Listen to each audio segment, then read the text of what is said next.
I'm Tuulia of Honesty Europe. I'm here in Orivesi by a lake in the traditional Finnish cabins where Pete and I lead a lot of the retreats in the summertime. And I'm here to answer one question, which is around how can I get rid of comparing? Oh, and there is some noises of some work going on next door, the chainsaw and stuff. So I hope that doesn't bug you too much. So, how to get rid of comparing? Yeah, I think that's a really valid question.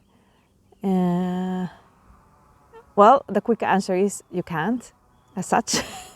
And the longer answer is that, yeah, you can to some extent, and it's not like in the snap of fingers. It's a bit of a journey. And the first, I think there are several steps to this journey. The first step, where I think the person asking the question definitely has, is awareness. I notice I tend to compare. This is something I do quite a bit. And I create unhappiness or anxiety or sadness or something to myself with this. So it's not really serving me. And then the second place is like owning it. I'm owning it ongoingly to myself. I'm comparing in this moment again. I notice I'm comparing. I notice this is what happens in my body. I notice these are the thoughts I'm having.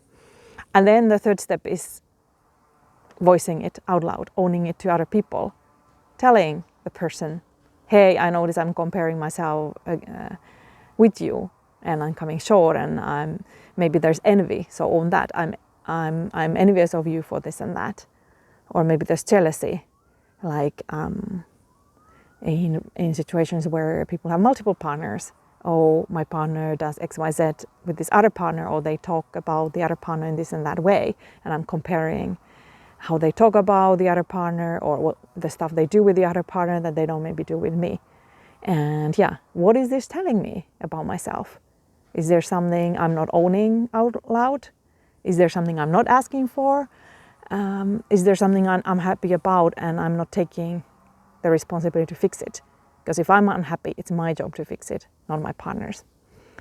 Right, so the voicing part I imagine is the trickiest one and can be like unpleasant and so on. And that's the one that starts the journey of change, transformation. So again and again voicing, I know I'm comparing myself with that person. I notice I'm comparing myself with you. I notice this is what happens in my body and these are the thoughts I have around this. So you own it again and again so many times it kind of becomes like everyday, normal talk, a bit boring, a bit mundane. So in the end of the day, it starts to run you. This comparing, this wish to compare and you coming short runs you less and less. Because it's just like one thing you do. This is what I did myself with being controlling and control freak. I talked about it so much that in the end of the day it's like, yeah, I'm this recovering control freak and I tend to be controlling and yeah, it's not such a big deal. So fully owning it, it's just one quality, one thing among many other things.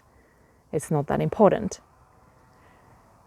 And then maybe at one point you see the positives around this as well. For me, being a control freak, I realize, man, that I actually get shit done. I get things done, I get them done efficiently and fast and attention to detail. So there is something really good at that when I'm organizing retreats and there is like 20 people involved and there's a lot of details around food and arrivals and schedules and lodging and whatever.